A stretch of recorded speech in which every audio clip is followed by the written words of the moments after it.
आजचा दिवस खूप स्पेशल आहे माझ्यासाठी, कारण आज माझ्या मुलाचा बारसा आहे, नामकरण सोहळा.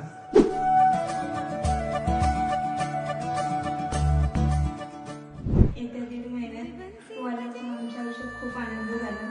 मे बी यापुढे पण आपण आता खूप घट्ट आणि छान असणार.